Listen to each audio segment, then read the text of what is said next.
Somebody's been loose with the roof cement up here, Dave. Yeah, but that's part of the problem.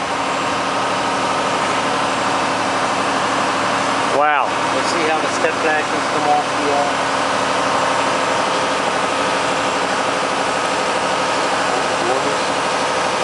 Are we gonna leave that like that then?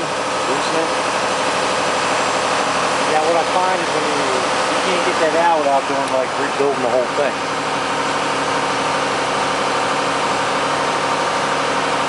Yeah, we would need a couple more days here. I did the one there because it was totally missing. But, you know, get to a point where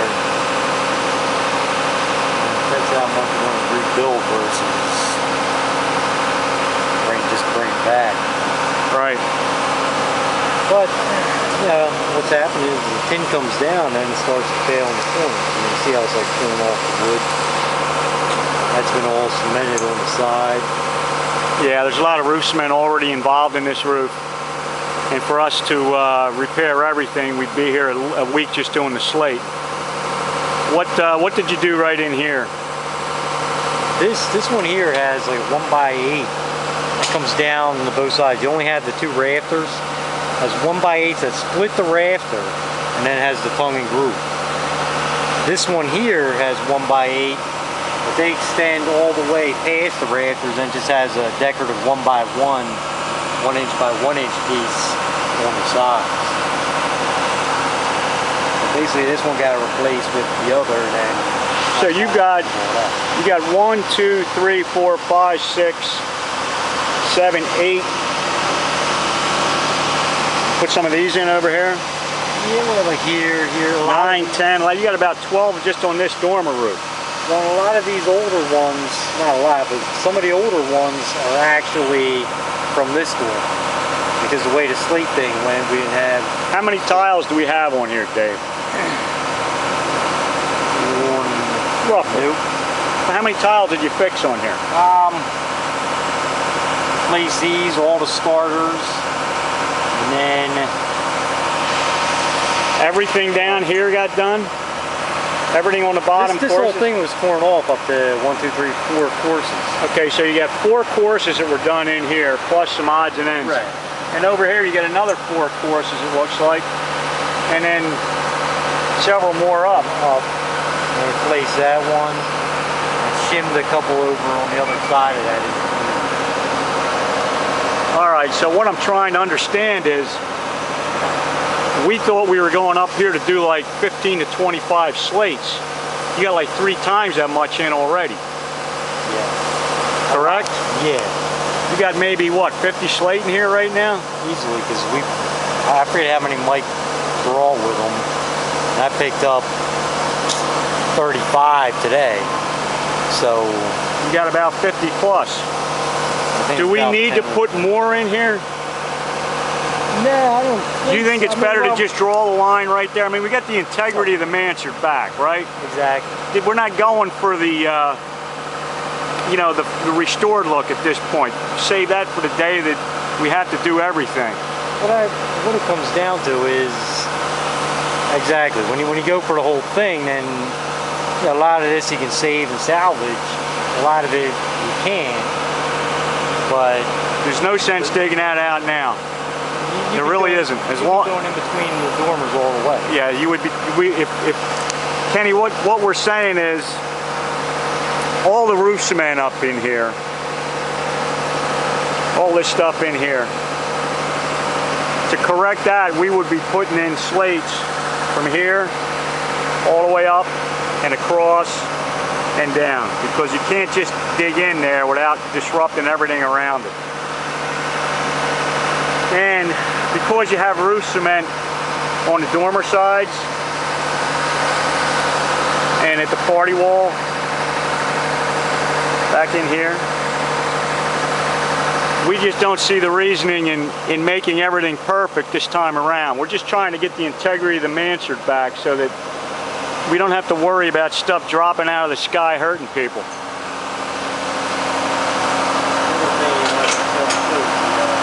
What's that, Dave? See how the lip of this tin is all corroded away? Yeah. And that's pretty common. The lip of the tin flashing here. Why is that slate down, Dave? I have to go. Okay, you still have to get to that? I'd like to, yeah. Okay. Well, you'll be here the rest of the day. We got a couple hours at least left here. Yeah. And down further down here, you can see that the tin flashing is completely rusted out. You can see the wood underneath it in the far end. Where am I? Here we go. Right there. It's rusted here, but then it gets down to the very end where it butts into that dormer, it's gone. So, I guess what I'm saying, Kenny, is we want to get this, you know, I had an abstract idea that this whole mansion would be back to, you know, back to almost new. Well, that's not the case here.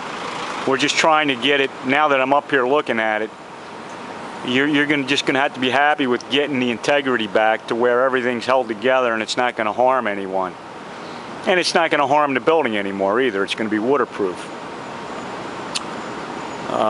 But, you know, you can see I'm a little bit alarmed at how deteriorated that tin is up there. I mean, there's wear holes right through that, and the bottom edge of it where the water drips the longest is gone. Now these two over here, this is where the addition started, I guess, where they changed over. You can see the brick line down there where the toothing of the brick stops. Right down in here. Where am I here? You can see where that straight mortar line goes down. Where am I? It's hard to see the screen in the sunlight. But there's a straight mortar line down there somewhere. And that is probably where this addition started. So when they got into doing this mansard, this tin up here was replaced. This tin right here, and you can see how much newer that is and how much less rusted. So that's the back half of the mansard.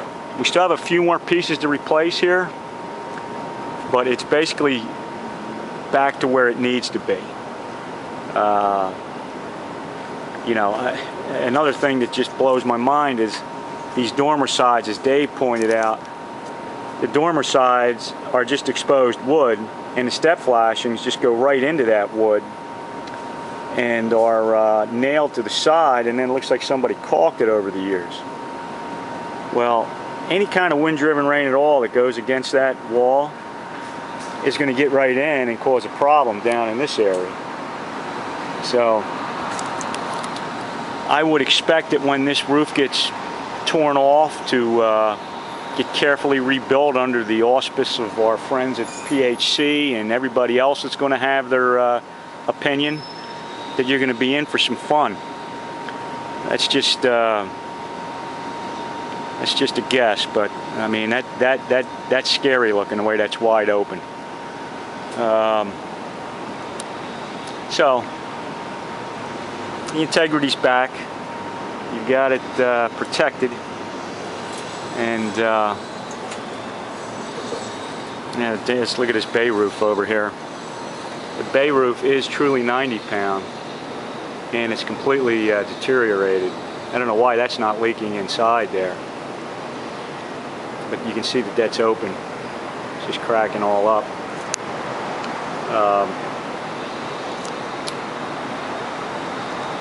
The copper gutter doesn't look bad back here, Dave. It looks like it's stabilized. Of course, this is the tin, decorative tin that was rotted. The tin that's underneath it is gone, but the copper seems to be pretty healthy.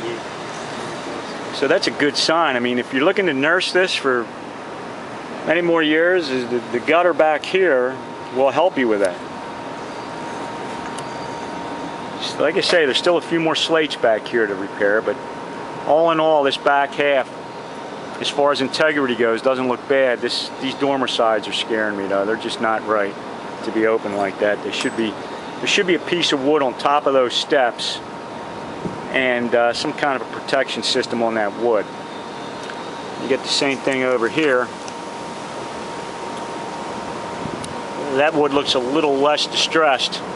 I guess the exposure to the weather has something to do with it. You can see this cheek wall looks pretty good, and this one looks pretty bad. So everything facing, I guess that's, what is that, west? I'm not sure. Everything facing down the other end of Chancellor is pretty distressed. Everything facing towards 21st looks to be in a little better condition. All right, we're gonna go down and check the other half of this mansard now. Have to reset ourselves on the other side of this tree.